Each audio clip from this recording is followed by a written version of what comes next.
ಯಾವುದೇ ಜಾತಿ ಭೇದ ಭಾವವಿಲ್ಲದೆ ಭಕ್ತರೇ ಅಮ್ಮನವರಿಗೆ ಅಭಿಷೇಕ ನಡೆಸುವಂತಹ ವಿಶೇಷ ಅತೀಂದ್ರಿಯ ಶಕ್ತಿ ಹೊಂದಿರುವ ತಾಣ.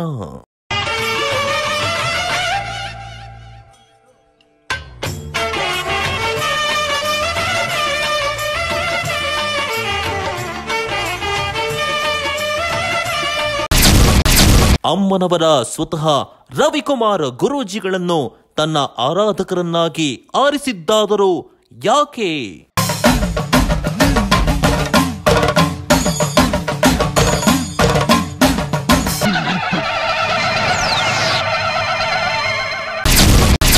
ಭಕ್ತರ ಹಳ್ಳಿಯ ತ್ರಿಶೂಲಕ್ಕಿರುವ ಶಕ್ತಿಯಾದರೂ ಏನು?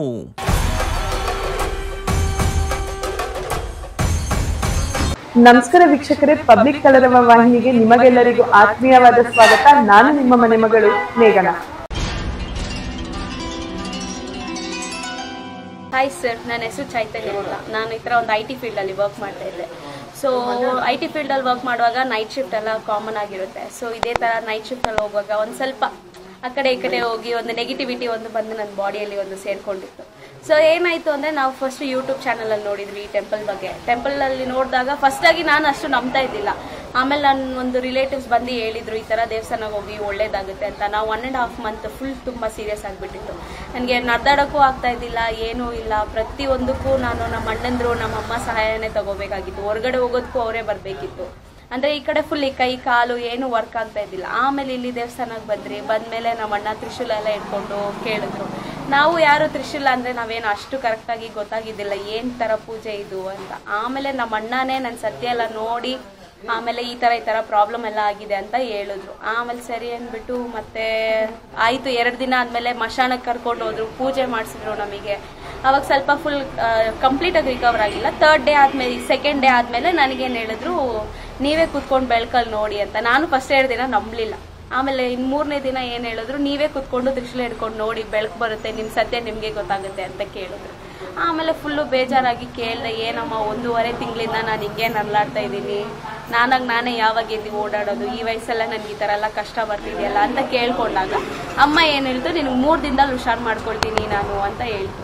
3 ದಿನದಲ್ಲೇ ಹಂಗೆ ಕರೆಕ್ಟಾಗಿ ಹುಷಾರು ಮಾಡ್ಕೊಂಡ್ಬಿಟ್ಟು. ನಾನು UPಯಿಂದ ಬಂದಿದೆಯಾ, ಇದು ಅಮ್ಮ ಹತ್ರ ನಮಸ್ಕಾರ ಮಾಡಿ ನಮ್ಮ ಮಕ್ಕಳೆಲ್ಲ ಚೆನ್ನಾಗಾಗಿದೆಯಾ. ಎಷ್ಟು ಹಾಸ್ಪಿಟಲ್ಗೆ ನಾನು 60-80 ಸಾವಿರ ಖರ್ಚು ಮಾಡಿದೆಯಾ, ಏನು ಮೇಲಾಗಿಲ್ಲ. ಅಲ್ಲಿ ಅಮ್ಮ ಹತ್ರ ಬಂದು ತುಂಬ ಚೆನ್ನಾಗಾಗಿದೆ. ಏನೇನು ಒಳ್ಳೇದಾಯ್ತು ನಿಮಗೆ? ನಮ್ಮ ಮಗಳದ ಎಲ್ಲ ಕಾಲು ನೋವು ತಲೆ ನೋವು ಏನಾಗ್ತಾ ಇಲ್ಲ. ಎಲ್ಲಿ ಬಂದು ಅಮ್ಮ ನಮಗೆ ಚೆನ್ನಾಗಿ ಮಾಡಿದೆಯಾ, ನಮ್ಮ ಮಗಳಿಗೂ ಎಲ್ಲ ಚೆನ್ನಾಗಿ ಮಾಡಿದೆಯಾ. ಈ ದೇವಸ್ಥಾನದ ಧರ್ಮಾಧಿಕಾರಿಗಳಾಗಿರುವಂತಹ ಶ್ರೀ ರವಿಕುಮಾರ್ ಗುರುಗಳು ನಮ್ಮ ಜೊತೆಗಿದ್ದಾರೆ. ಈ ದೇವಸ್ಥಾನದ ಬಗ್ಗೆ ಪೂರ್ತಿ ಅವ್ರ ಹತ್ರನೇ ಮಾಹಿತಿನ ತಿಳ್ಕೊಳ್ಳೋಣ. ನಮಸ್ತೆ ಗುರುಗಳು. ಗುರುಗಳು, ಇದು ಎಷ್ಟು ವರ್ಷದ ಹಳೆಯ ದೇವಸ್ಥಾನ? ಇದು 2014 ಜನವರಿನಾಗ ಶುರು ಮಾಡಿದ್ದು. ಅವಾಗ್ಲಿಂದ ಈ ದೇವಸ್ಥಾನ ಇದೆ ಅಂದ್ರೆ ಗುರುಗಳೇ, ಇಲ್ಲಿ ದೇವಸ್ಥಾನ ಮಾಡ್ಬೇಕು ಅನ್ನೋದು ನಿಮ್ಮ ಮನಸ್ಸಲ್ಲಿ ಯಾವ ರೀತಿ ಪ್ರೇರಣೆ ಆಗಿತ್ತು? ನನಗೆ ಅದ್ರ ಬಗ್ಗೆ ಗೊತ್ತಿಲ್ಲ. ನಾನು ಕಷ್ಟಕಾಂತ ಒಬ್ಬರ ಹತ್ರ ಹೋಗಿದ್ದಾಗ ಅವರು ಆಗೋರಿದ್ರು. ಅವ್ರು ಹೇಳಿದ್ಮೇಲೆ ನಾನು ಇದನ್ನ ಶುರು ಮಾಡಿದೆ. ಒಂದು 2-3 ವರ್ಷ ಬಿಟ್ಬಿಟ್ಟಿದ್ದೆ. ನಾನು 3-4 ವರ್ಷ ನಮ್ಗೆ ಇಂಟ್ರೆಸ್ಟ್ ಇಲ್ಲದ್ರೆ ಬಿಟ್ಬಿಟ್ಟಿದ್ದೆ. ಆಮೇಲೆ ಅಮ್ಮನೇ ದಾರಿ ಕೊಟ್ಟು ಕರ್ಕೊಂಡು ಈ ತರ ಪೂಜೆಗಳು ಮಾಡ್ಬೇಕಂತ. ಅಂದ್ರೆ ಯಾವ ರೀತಿ ನಿಮಗೆ ಪ್ರೇರಣೆ ಆಗಿದ್ದು ಗುರುಗಳು? ನಮ್ಮ ಅಮ್ಮ ಕನಸಿನಾಗ ಬರೋದಕ್ಕಿಂತ ಡೈರೆಕ್ಟ್ ಆಗಿ ಹೆಣ್ಣಿನ ವಯಸ್ಸು ಮುಳುಗಿದ್ರು ಮುಳುಗಕ್ ಬಿಡ್ತಾ ಇರಲ್ಲ. ಡೈರೆಕ್ಟ್ ಆಗಿ ಕೇಳಿಸ್ತಾ ಇರೋದು. ರಾತ್ರಿ ಎಲ್ಲ ಮುಳುಗಕ್ ಬಿಡ್ತಾ ಇರಲ್ಲ. ಎಲ್ಲಿ ಏನ್ ಮಾಡಿದ್ರು ಇದೇ ಮಾಡ್ಬೇಕು ಇದೇ ಮಾಡಬಾರ್ದು ಅಂತ ಅದನ್ನ ಹೇಳ್ತಾನೆ ಇರೋರು. ಅದನ್ನೇ ಫಾಲೋಅಪ್ ಮಾಡ್ತಾ ಬಂದಾಗ ಇಲ್ಲಿ ಪೂಜೆ ಮಾಡಿ ಅಮ್ಮನಿಗೆ ಶುರು ಮಾಡಿದ್ರೆ ಅವತ್ತಿನ ನೇರ್ಕೊಂಡು ಇದೇ ಮೂಲ ವಿಗ್ರಹನ? ಇಲ್ಲಮ್ಮ, ಇಲ್ಲಿ ಒಳಗಡೆ ಇದೆ ದೇವಸ್ಥಾನದಲ್ಲಿ. ಇದು ಬಂದ ಕಾಳಿಕಾ ದೇವಿ ಅಮ್ಮ ಬಂದಂತ ಭಕ್ತಾದಿಗಳೇ ಇದು ಅವರು ಮಾಡಿರೋದು, ಅವರೇ ಮಾಡಿರೋದು. ಭಕ್ತಾದಿಗಳೇ ಸೇರಿ ಮಾಡಿರೋದು. ಉತ್ತ ಇದು ಮೂಲ ಸ್ಥಾನ. ಅದು ಅಗೋರಿಗಳು ಹೇಳಿದ ಜಾಗ ಇದೇನೆ. ಫಸ್ಟ್ ಉತ್ತ ಇದೆ. ಉತ್ತದಲ್ಲಿ ಆ ತಾಯಿ ವಾಸ ಮಾಡ್ತಾರೆ. ನಮಗೂ ಗೊತ್ತಿಲ್ಲ ಎಷ್ಟು ವರ್ಷ ಆಗಿದೆ ಅಂತ. ಆಮೇಲೆ ಉತ್ತಕ್ಕೆ ಫಸ್ಟ್ ಶುರು ಮಾಡಿದಾಗಿನಿಂದ ಅವತ್ತಿನಿಂದ ಅದಾದ್ಮೇಲೆ ಈ ತೆಂಗಿನ ಮರಗಳು 3 ಬಂತು. 2 ಒಂದು ವರ್ಷ ತಿನ್ಕೊಂಡು ಅದು ಹೊರಟಾಯ್ತು. ಇನ್ನು 2 ಮಾತ್ರ ಈಗ ತಾನಾಗೆ ಸೃಷ್ಟಿ ಬಂತು. ಅಂದ್ರೆ ಈ ತೆಂಗಿನ ಗಿಡ ತಾನಾಗೆ ಸೃಷ್ಟಿ ಆಗಿರೋದು, ನೆಟ್ಟಿರೋದಾಗ್ಲಿ ಅಥವಾ ಕಳ್ಸಕ್ಕ ಯಾವ್ದು ಅಲ್ಲ. ಇದು ತುಂಬಾ ಆಶ್ಚರ್ಯ ಅನ್ಬೋದು. ಅಂದ್ರೆ ಇಲ್ಲಿ ಹುತ್ತ ದೇವಸ್ಥಾನ ಕಟ್ಸೋದಕ್ಕೂ ಮುಂಚೆಯಿಂದಾನು ಯಾವ ತರ? ಅದಕ್ಕೆ ಮುಂಚೆನಿಂದ ಇತ್ತು, ನಮ್ಗೆ ಗೊತ್ತಿರಲ್ಲ. ಇದು ನಮ್ದೇ ಜಾಗ ಅಲ್ಲ. ಬೇಲಿ ಗಿಡ ಎಲ್ಲ ಇತ್ತು, ಕುಂಟೆ ಎಲ್ಲ ಇತ್ತಿರಲ್ಲ. ಬೇಲಿ ಕೆಟ್ಟು ಇದು ಎಲ್ಲ ಗಬ್ಬು ಗಿಡಗಳೆಲ್ಲ ಬೆಳ್ಕೊಂಡು ಅದು ಆ ತರ ಮುಚ್ಕೊಂಡ್ಬಿಟ್ಟಿತ್ತು. ಆಮೇಲೆ ಅವ್ರು ಹೇಳಿದ್ಮೇಲೆ ಬಂದು ನೋಡೋದು ಇತ್ತು ಹುತ್ತ. ಅದು ಆಮೇಲೆ ಅದನ್ನ ಪೂಜೆ ಮಾಡೋಕೆ ನಾನು ಹೇಳಿದ್ನಲ್ಲ 3-4 ವರ್ಷ ಬಿಟ್ಬಿಟ್ಟಿದ್ದು ಇಂಟ್ರೆಸ್ಟ್ ಇಲ್ಲ. ಅದಾದ್ಮೇಲೆ ಆ ಅಮ್ಮ ಬಂದು ಡೈರೆಕ್ಟಾಗಿ ಮಾತಾಡ್ತಾ ನನಗೆ ಇನ್ನು ಮಾಡಿದ್ದು ಅಂದ್ಬಿಟ್ಟು ಮಾಡಿದ್ದು. ಅಂದ್ರೆ ಇಲ್ಲಿ ಮೊದ್ಲು ಇಲ್ಲಿ ಅಮ್ಮನವ್ರ ಪ್ರತಿಷ್ಠಾಪನೆ ಎಲ್ಲ ಆಗಿ ಪೂಜೆ ಎಲ್ಲ ನಡೀತಿತ್ತು, ಅದಾದ್ಮೇಲೆ ನಿಮ್ಗೆ ಇದು ತಿಳಿದಿರೋ ವಿಷಯ? ಇಲ್ಲ ಮೊದ್ಲು ಇದೆ, ಮೊದ್ಲಿಂಕ ಇದೆ ಗೊತ್ತಾಗಿದೆ. ನಾವು ಕಷ್ಟ ಅಂತ ಓಡಾಡ್ಬೇಕಾದ್ರೆ ಅಗೋರಿಗಳು ಅಂತ ಹೇಳಿದ್ನಲ್ಲ, ಅವ್ರ ಹೆಸರು ಗೋಪಿ ಅಂತ. ಈಗ ಅವರು ಶ್ರೀಶೈಲಂ ಕಡೆ ಇದ್ದಾರೆ, ಅವ್ರ ಅಗೋರಿಗಳು ಅವರು. ಹಂಗಾಗಿ ಅವ್ರು ಹೇಳಿದ್ ನನಗೆ ಕಷ್ಟ ಅಂತ ಹೋದಾಗ ನಿನ್ ಕೆಲಸ ಏನೂ ಆಗಲ್ಲ, ಅಲ್ಲಿ ಈ ತರ ನಿಮ್ ಜಮೀನಾಗ ಉತ್ತ ಐತೆ, ಆ ಉತ್ತಕ್ಕೆ ನೀನ್ ಪೂಜೆ ಮಾಡ್ಬೇಕು, ಅದು ದೇವಸ್ಥಾನ ಕಟ್ಟಿದ್ರೆ ನಿನ್ ಕಷ್ಟ ಎಲ್ಲ ಬಗೆಯಿರುತ್ತೆ, ಅದು ನಿಮ್ಗೆ ಹೋಮಾಚಾರ ಯಾವ್ದು ಮಾಡಿಲ್ಲ ಅದನ್ನ ಮಾಡಿಸಿ ಅಂತ. ನನಗೆ ಇಷ್ಟ ಇಲ್ಲ, ನಮ್ಗೆ ಅವಾಗಿರೋ ಪ್ರಾಬ್ಲಮ್ ಅಲ್ಲಿ ನಾನು ಮಾಡಿಲ್ಲ. ಹಾಗಾಗಿ ಆಮೇಲೆ ಬರ್ತಾ ಅಮ್ಮನೇ ಬಿಟ್ಟಿಲ್ಲ, ಏನೇನೋ ಡೈರೆಕ್ಟಾಗಿ ಕೇಳಿಸ್ತಾರೆ ಅದು. ಆಮೇಲೆ ಅದಾದ್ಮೇಲೆ ಅಮ್ಮನಿಗೆ ಇಲ್ಲಿ ಮಂಗಳವಾರ ಶುಕ್ರವಾರ ಭಾನುವಾರ ಪೂಜೆ ಮಾಡಕ್ಕೆ ಇದು ಮಾಡಿದೆ. ಆಮೇಲೆ ಬರ್ತಾ ಅಮ್ಮಂದೊಂದು ಚಿಕ್ಕದಾಗಿ ಒಂದು ಫೋಟೋ ಭಾವಚಿತ್ರ ತಂದು ಇಟ್ಕೊಂಡು ಪೂಜೆ ಮಾಡ್ತಾ ಇದ್ದೆ. ಆವತ್ತು ದಿವಸ ಜನವರಿ 17ನೇ ತಾರೀಕು ಅಮ್ಮ ಹೊರ ಕೊಟ್ಟರು. ಅದು ದೈವ ಇಚ್ಛೆಯಿಂದ ಹೊರ ಕೊಟ್ಟಿದ್ದು, ಇನ್ನೇನು ನಮ್ಗೆ ಯಾವುದು ಅಷ್ಟೊಂದು ಇದಿಲ್ಲ. ಅದಾದ್ಮೇಲೆ ಬರ್ತಾ ಅಮ್ಮನೇ ಎಲ್ಲಾನು ಇಲ್ಲಿ ನಡೆಯೋದು ತ್ರಿಶೂಲ ಪವಾಡ. ತ್ರಿಶೂಲ ಪವಾಡ ಅಂದ್ರೆ ಯಾವ ರೀತಿ ಗುರುಗಳೇ? ಅದು ಬಂದು ತ್ರಿಶೂಲ ಪವಾಡ ಅಂದ್ರೆ ದೈವ ಇಚ್ಛೆಯಿಂದ ನಡೀತದೆ. ದೈವ ಇಚ್ಛೆಯಿಂದ ತ್ರಿಶೂಲ ಪವಾಡ ನಡೆಯೋದ್ರಿಂದ ಪ್ರಪಂಚದಲ್ಲಿ ಏಕೈಕವಾಗಿ ತ್ರಿಶೂಲ ಪವಾಡ ಅಂತ ಭಕ್ತರಳ್ಳಿ ಗ್ರಾಮದಲ್ಲಿ, ಹೊಸಕೋಟೆ ತಾಲೂಕಿನ ಬೆಂಗಳೂರು ಗ್ರಾಮ. ಅದು ಕೂಡ ನಿಮಗೆ ಸಿಕ್ಕಿದಂತದ ಅಥವಾ ಯಾವ ರೀತಿ ಗುರುಗಳೇ? ಅಮ್ಮ ಇಲ್ಲ, ನಾವು ಅಲ್ಲಿ ತ್ರಿಶೂಲ ತರ್ಬೇಕಾದ್ರೆ ಅಮ್ಮ ಪ್ರೇರಣೆ ಆಯ್ತು. ಇದು ನಾವು ಅಂಗಡಿಯಿಂದನೇ ತಂದಿರೋದು ತ್ರಿಶೂಲಗಳೆಲ್ಲ ನಾವು ತಂದಿರೋದು ಅಂಗಡಿಯಿಂದ. ಕಾಸು ಕೊಟ್ಟೆ ತಕೊಂಡ್ಬಂದು ಇಲ್ಲಿ ಅಮ್ಮನಿಗೆ ಅಲ್ಲಿ ಪೂಜೆಗೆ ಇದ್ದ ತಕ್ಷಣ ಆ ಅಮ್ಮ ಅಲ್ಲಿಗೆ ಅದಕ್ಕೆ ಒಂದು ಶಕ್ತಿ ಕೊಡ್ತಾರೆ. ಆ ಶಕ್ತಿ ಕೊಟ್ಟ ನಮಸ್ತೆ, ಊಟ ಮಾಡಿ ಫಸ್ಟ್, ನೀವು ಊಟ ಮಾಡಿ, ಯಜಮಾನ್ ಊಟ ಮಾಡಿ. ತ್ರಿಶೂಲಕ್ಕೆ ನೀವು ಯಾವ ರೀತಿ ಪೂಜೆ ಸಲ್ಲಿಸ್ತೀರಾ? ಯಾವ ತರ ಗುರುಗಳು? ಏನಿಲ್ಲ, ನಾವು ಅಂಗಡಿಯಿಂದ ತ್ರಿಶೂಲ ತರ್ತೀರಲ್ಲ, ತಂದು ಅಮ್ಮನ ಪಾದ ಹತ್ರ ಈ ತರ ಇಟ್ಬಿಡ್ತೀರಿ. ಇಲ್ಲೇ ಇದೆ ನೋಡ್ಬೋದು ನೀವು, ಈ ತರ ಇಟ್ಬಿಡ್ತೀರಿ. ಈ ತರ ಇಟ್ಬಿಟ್ಟಾಗ ಅಲ್ಲೇ ಅಮ್ಮ ಶಕ್ತಿ ಬರುತ್ತೆ. ಏನಿಲ್ಲ, ನಾವು ಈ ಅಂಗಡಿನಲ್ಲೇ ತಗೊಂಬಂದು ಅಂಗಡಿನಲ್ಲೇ ಇದು ಕುಂಕುಮ ಸ್ವಲ್ಪ ಇಟ್ಟು ಹಿಂಗೆ ಕೊಡ್ತೀನಿ ಅಷ್ಟೇನೆ. ಯಾವುದೇ ತ್ರಿಶೂಲ ಇಲ್ಲ, ಅಂಗಡಿನಾಗೆ ತಗೊಂಡು ಅಲ್ಲೇ ಕೊಡ್ತೀನಿ. ಅಲ್ಲೇ ಬೆಳಕು ಬರುತ್ತೆ, ಅಲ್ಲೇ ಪರಿಹಾರ ಏನಂತ ಅಲ್ಲೇ ಗೊತ್ತಾಗ್ಬಿಡುತ್ತೆ. ಅಂದ್ರೆ ಇದನ್ನ ಯಾವ ರೀತಿ ತಿಳ್ಕೊಬಹುದು? ಏನಕ್ಕಂದ್ರೆ ವೀಕ್ಷಕರಿಗೂ ಕೂಡ ಅದೊಂದು ಕುತೂಹಲ ಅಂತಾನೆ ಹೇಳ್ಬೋದು. ಯಾತಿಕಂತ ಅಂದ್ರೆ ಈಗ ನಾವೀಗ ನೋಡ್ತಾ ಇದೀವಿ ಗುರುಗಳೇ, ಇವ್ರು ಕೈ ಮುಚ್ಕೊಂಡು ತ್ರಿಶೂಲನ ಹಿಡ್ಕೊಂಡು ಕೂತಿದ್ದಾರೆ. ಇವರು ನಿಮ್ ಕಡೆ ಅವರೇನೆ ಕೇಳ್ತಿದ್ದಾರೆ ಅವ್ರ ಪ್ರಶ್ನೆನ, ಏನಾದ್ರು ಕಾಣಿಸ್ತಿದ್ಯಾ ಮಾಡ್ತಿದ್ಯಾ ಅಂತ. ಯಾಕಂದ್ರೆ ಬೆಳಗ್ಗೆ ಬಂದಾಗ್ಲಿಂದ ನಾವು ನೋಡ್ತಿದೀವಿ, ಕೇಳ್ತಿದ್ದಾರೆ. ಅದಕ್ಕೆ ತಕ್ಕನಾಗ ಅವರು ಉತ್ತರ ಕೊಡ್ತಿದ್ದಾರೆ. ಹೌದು, ಬೆಳಗ್ಗೆ ಬಂತು, ಅವ್ರು ಕಾಣಿಸ್ತಿದ್ದಾರೆ, ಈ ಕಷ್ಟ ಆ ಕಷ್ಟ. ಇದು ಯಾವ ರೀತಿ ಆಗುತ್ತೆ ಗುರುಗಳೇ? ಅಮ್ಮ ಇದು ವಿಸ್ಮಯಕಾರಿ ಅಂತಾರೆ. ಅದೇ ವಿಸ್ಮಯ ಅಂತಾನೆ ಹೇಳ್ಬೇಕು ಇದನ್ನ. ಇದು ಸೃಷ್ಟಿ ಮೂಲದಲ್ಲಿ ಏನಿರುತ್ತೋ ಆ ರೀತಿ ಇದು. ಇಲ್ಲಿ ನಾವು ಯಾರಿಗೂ ಏನು ಹೇಳಲ್ಲ, ನಿಮ್ಗೆ ಈ ತರ ಕಷ್ಟ ಇದೆ, ನಿಮ್ಗೆ ಈ ತರ ಮಾಡು, ನೀನು ಆ ತರ ಮಾಡು ಅಂತ ನಾನು ಯಾರಿಗೂ ಹೇಳಲ್ಲ. ಇಲ್ಲಿ ಬಂದಾಗ ನೋಡಿ, ತಾಯಿಗಳು ಮತ್ತೆ ದೇವತೆಗಳ ಆಶೀರ್ವಾದದಿಂದ ಬೆಳಕು ಬರುತ್ತೆ. ಸೃಷ್ಟಿ ಮೂಲದಲ್ಲಿ ಯಾವ ರೀತಿ ಬೆಳಕಿರುತ್ತೆ, ಈ ಸೂರ್ಯ ದೇವರು ಹೆಂಗಿರ್ತಾರೆ ಅದೇ ತರ ಕಣ್ಣು ಮುಚ್ಚಿದಾಗೂ ಅವ್ರಿಗೆ ಬೆಳಕು ಬರುತ್ತೆ. ಈ ತರ ಈಗ ನಾವು ಕಣ್ಣು ಮುಚ್ಚಿದ್ರಲ್ಲ, ಈಗ ನಮ್ಗೆ ಇದ್ರಲ್ಲಿ ಬೆಳಕು ಬರುತ್ತೆ. ಬೆಳಕಂದ್ರೆ ವಿಚಿತ್ರವಾಗಿ ಬೆಳಕು ಬರುತ್ತೆ, ಬೆಳಕು. ಅದನ್ನ ನೀವು ಅನುಭವ ಮಾಡ್ಬೋದು, ಇಲ್ಲ ಬಂದಿರೋರು ಕೇಳ್ಬೋದು. ಅವ್ರ ಅನುಭವನ ನೀವು ಹಂಚ್ಕೊಳ್ಳಿ. ಈಗ ನಾವ್ ಹೇಳೋದಕ್ಕಿಂತ ಬಂದಿರೋರು ಕೇಳಿದ್ರೆ ತುಂಬಾ ಒಳ್ಳೇದಲ್ಲ. ನಮಗೆ 5 ಆತ್ಮಗಳು ಇಟ್ಕೊಂಡಿದ್ದು, ಪ್ರೇತಾತ್ಮ. ಇಲ್ಲಿ ಬಂದಮೇಲೆ ತಾಯಿ ಹತ್ರ ಬಂದಮೇಲೆ ಎಲ್ಲ ವಾಸ ಆಯಿತು. ಈ ತಾಯಿ ಇಲ್ಲಿ ಪವಾಡ ಜಾಸ್ತಿ ಐತೆ.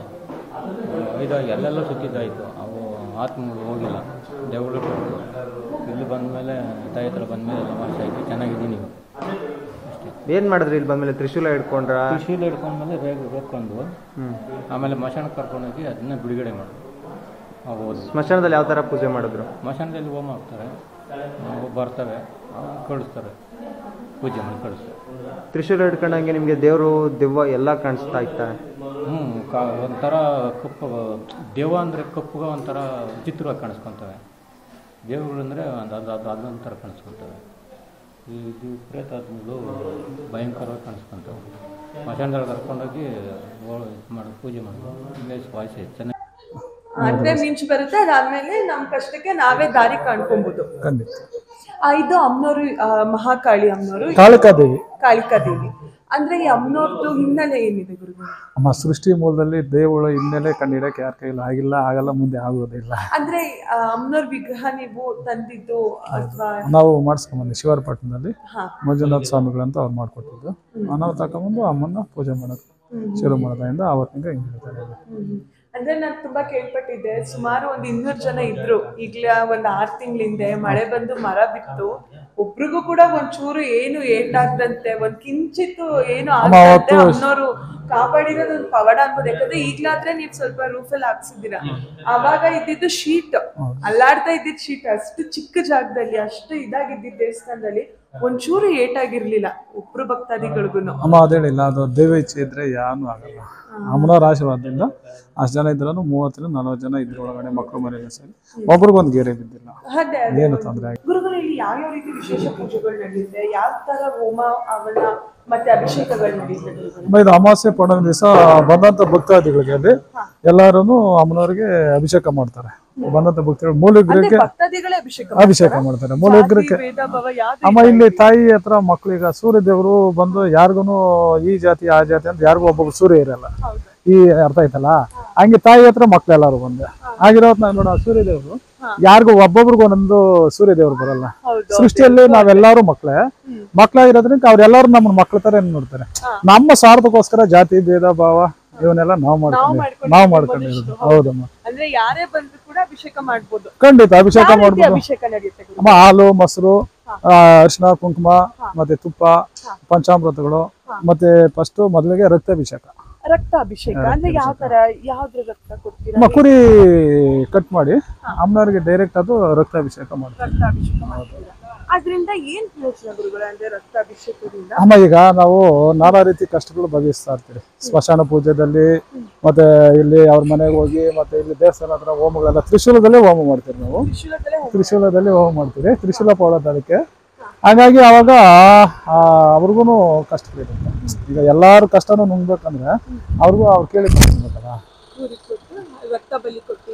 ಅಭಿಷೇಕ ಮಾತ್ರ, ಅಭಿಷೇಕ ಅಮ್ಮನ ರಕ್ತಾಭಿಷೇಕ ಮಾಡಿ ಅದಾದ್ಮೇಲೆ ಎಲ್ಲ ಹಾಲು ಮೊಸರು ತುಪ್ಪ ಮತ್ತೆ ಪಂಚಾಮೃತ ಅರಿಶಿನ ಕುಂಕುಮ ಎಲ್ಲಾನು ಅಮ್ಮನವ್ರಿಗೆ ಡೈರೆಕ್ಟ್ ಬಂದಂತ ಭಕ್ತರಿಗೆ ಡೈರೆಕ್ಟ್ ಮಾಡ್ತಾರೆ. ಮತ್ತೆ ಅಮ್ಮನಿಗೆ ಪಾದಗಳು ಹಿಡ್ಕೊಂಡು ಕುತ್ಕೊಂತಾರೆ. ಎಲ್ಲ ದೇವ್ರು ಮುಟ್ಬಾರ್ದು ಅಂತಾರಲ್ಲ, ಶಕ್ತಿ ಕಮ್ಮಿ ಆಗುತ್ತೆ, ಅದು ಮಡಿ ಹೊಟ್ಟೋಗುತ್ತೆ, ಅದೆಲ್ಲದನ್ನ ಕೂಡ ಹೇಳ್ತಾರೆ. ನಾನು ಎಲ್ಲೂ ಕೇಳಿಲ್ಲ, ಭಕ್ತರೇ ಬಂದು ಎಷ್ಟು ಜನ ಬರ್ತಾರೋ ಬಂದು ಎಲ್ಲ ಅಭಿಷೇಕ ಮಾಡೋದು ಈ ದೇವಸ್ಥಾನದಲ್ಲಿ ಅದು ಒಂಥರ ಹೊಸದು ಅಂತಾನೆ ಹೇಳ್ಬೋದು. ಈಗ ಸೃಷ್ಟಿ ಮೂಲದಲ್ಲಿ ಅವರು ಮಾಡಿರೋದು ಮುಡಿ ಅಂಟು ಮುಂಟು ಅಂತ ದೈವಗಳು ಕೊಟ್ಟಿರೋ ಒಂದು ಶಾಪ ಅದು. ಅದನ್ನ ನಾವು ತಿರಸ್ಕರಿಸಿದ್ರೆ ನಾವು ತಪ್ಪಿಸ್ತಾರೆ. ಹಂಗಾಗಿ ದೈವ ಇಚ್ಛೆಯಿಂದ ಅವ್ರು ಕೊಟ್ಟಿರೋದು ಅವ್ರು ಇಷ್ಟ, ಅದನ್ನ ಕೇಳಕ್ ನಮ್ಗೆ ಎಲ್ಲರಿಗೂ ಈಗ ಹೇಳ್ಬೋದು. ಈಗ ತಾಯಿ ಹತ್ರ ಎಲ್ಲರೂ ಮಕ್ಳು, ಈಗ ನಾನ್ ಬೇರೆ ನೀವು ಬೇರೆ ಅವ್ರು ಬೇರೆ ಯಾರು ಇಲ್ಲ, ಎಲ್ಲಾರ್ಗು ತಾಯಿ ಒಂದೇ ನಯ ಒಂದೇ ಧರ್ಮ ಇಲ್ಲಿರೋದು. ಆ ಅಮ್ಮನ ಎಲ್ಲಾರ್ಗು ಒಂದೇ ರೀತಿನೇ ಇದು ಮಾಡ್ತಾರೆ. ಇದು ಯಾವ ದೇವರು? ಇದು ಬಂದಂತ ಭಕ್ತರಿಗೆ ಅವರೇ ರಚಯಿತಾಳೆ ಮತ್ತಷ್ಟೇ, ಆದ್ರೆ ಅವರೇ ಅಮ್ಮನ ಒಂದು ಶೀಲ ತಂದಿಟ್ಬಿಟ್ಟು ಬಂದವರೆಲ್ಲ ಅವರೇ ಪೂಜೆ ಮಾಡ್ತಾರೆ. ತುಂಬಾ ಖುಷಿ ಆಗುತ್ತೆ ಗುರುಗಳೇ, ಬಂದಂತ ಭಕ್ತಾದಿಗಳೇ ದೇವ್ರನ್ನ ಸ್ಥಾಪನೆ ಕೂಡ ಮಾಡ್ತಾರೆ, ದೇವರಿಗೆ ಅಭಿಷೇಕ ಮಾಡ್ತಾರೆ. ಅದನ್ನ ಬಿಟ್ಟು ಇಲ್ಲಿ ಯಾವ್ಯಾವ ದಿನ ವಿಶೇಷ ಪೂಜೆಗಳು? ನಮ್ಮ ತ್ರಿಶೂಲ ಪೌರ್ಣಮಿ ಡೈಲಿ ಇದ್ದೇ ಇರುತ್ತೆ. ಬೆಳಗ್ಗೆ 9ರಿಂದ ರಾತ್ರಿ 9 ಗಂಟೆ ಇರುತ್ತೆ. ಅಂದ್ರೆ ಇಂತ ವಾರ ಅಂತ ಇಲ್ಲ, ಪ್ರತಿ ಹಬ್ಬ ಇರುತ್ತೆ, ಎಲ್ಲಾ ದಿವಸನೂ ಪೂಜೆ ತ್ರಿಶೂಲ ಪೌರ್ಣಮಿ ಇದ್ದೇ ಇರುತ್ತೆ. ಅಮಾವಾಸ್ಯೆ ಪೌರ್ಣಮಿ ದಿವಸ ಮಾತ್ರ ರಕ್ತಾಭಿಷೇಕ ಹಾಲಾಭಿಷೇಕ ಬಂದಂತ ಭಕ್ತರಿಗೆ ಅಭಿಷೇಕ ಮಾಡಿಸ್ತೀರಿ. ಮತ್ತೆ ಪ್ರತಿನಿತ್ಯ ಬೆಳಗ್ಗೆನೂ ಊಟ ಇರುತ್ತೆ, ಮಧ್ಯಾಹ್ನ ಊಟ ಇರುತ್ತೆ, ರಾತ್ರಿ ಊಟ ಇರುತ್ತೆ, ಬೆಳಗ್ಗೆ ಬಂದಂತ ಟೀ ಕಾಫಿ, ನೈಟ್ ಸಂಜೆ ಇರೋವರೆಗೂ ಟೀ ಇರುತ್ತೆ.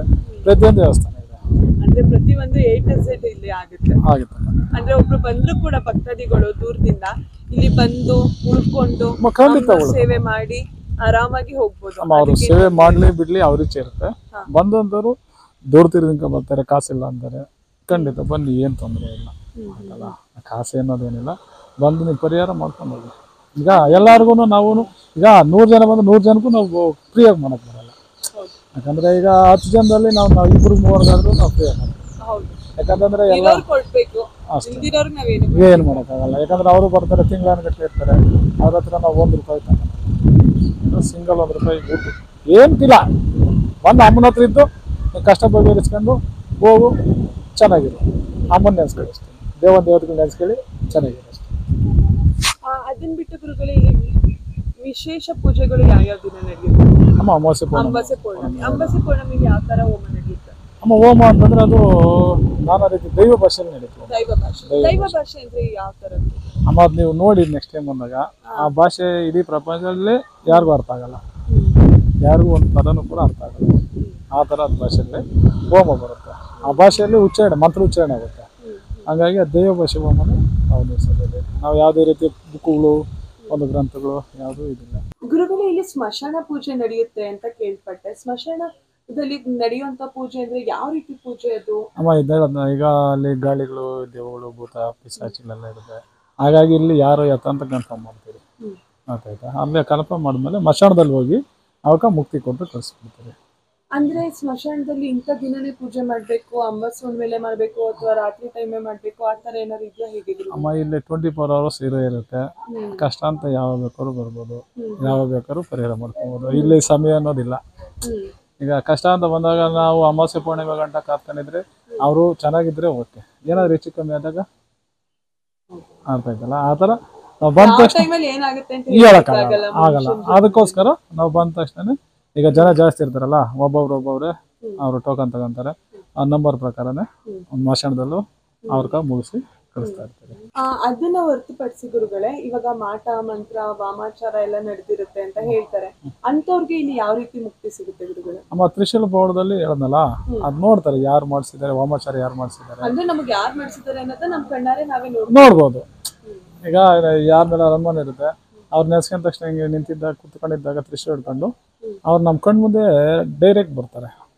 ಬಂದು ಏನು ಎತ್ತ ಅಂತ ನೋಡಿ ಕನ್ಫರ್ಮ್ ಮಾಡ್ಕೊಂಡು ಆಮೇಲೆ ಅದನ್ನ ಸಮೇತ ನಮ್ಗೆ ತೊಂದರೆ ಇದೆ ಸರಿಪಡಿಸ್ಕೊಳುತ್ತೆ ಅಂತಾರೆ.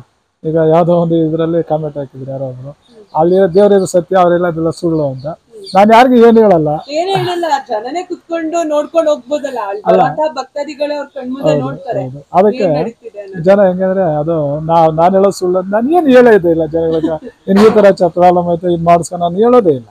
ಬಂದ್ರೆ ನನ್ನ ಪಾಲಿಸಿ ಏನು, ಬಂದ ತಕ್ಷಣ ಊಟ ಮಾಡಿ ಟೀ ಕುಡೀರಿ ಅಷ್ಟೇ ನಾನು ಹೇಳೋದು. ನಿಮ್ಗೆ ಈ ತರ ತೊಂದರೆ ಆಗಿದೆ ನಾನು ಇವಾಗ ಯಾರು ಹೇಳಿಲ್ಲ. ಅಂದ್ರೆ ನೀವೇನು ಹೇಳಲ್ಲ, ಬರುವಂತ ಭಕ್ತಾದಿಗಳು ಏನ್ ತ್ರಿಶೂಲ ಇರುತ್ತೆ ಅದನ್ನ ಕೈಲಿ ಇಟ್ಕೊಂತಾರೆ, ಕಣ್ಮುಚ್ತಾರೆ, ಅವ್ರ ಕಣ್ ಮುಂದೆನೆ ಅವ್ರ ಕಷ್ಟಕ್ಕೆ ಪರಿಹಾರ ಸಿಗುತ್ತೆ. ಯಾರಿಂದ ಕಷ್ಟ ಆಗಿದೆ ಅನ್ನೋದು ಗೊತ್ತಾಗುತ್ತೆ, ಪರಿಹಾರ ಕೂಡ ಅಮ್ಮನವರಲ್ಲೇ ಸೂಚಿಸ್ತಾರೆ. ನಾವು ಬಂದಿರೋ ಭಕ್ತಾದಿಗಳು ಬರೀ ಫಸ್ಟ್ ಊಟ ಮಾಡಿ ಅಂತ ಹೇಳ್ತೀನಿ ಅಷ್ಟೇ. ಉಪಚಾರ ನಮ್ದು ಅಷ್ಟೇನೆ ಕೆಲಸ. ಇನ್ಮಿಕ್ಕಿದೆಲ್ಲ ನಮ್ಮ ಹುಡುಗರು ಇರ್ತಾರೆ, ಸ್ನೇಹಿತರು, ಅವ್ರ ಒಳಗಡೆ ತ್ರಿಶೂಲ ಕೊಟ್ಟು ಕುಡಿಸ್ತಾ ಇರ್ತಾರೆ. ಆವಾಗ ಅವ್ರಿಗೆ ಗೊತ್ತಾಗುತ್ತೆ. ಇಷ್ಟೊತ್ತವರೆಗೂ ನಮ್ಮ ಜೊತೆಗಿದ್ದು ಇಷ್ಟೆಲ್ಲ ಮಾಹಿತಿ ತಿಳಿಸಿದ್ದಕ್ಕೆ ಧನ್ಯವಾದಗಳು.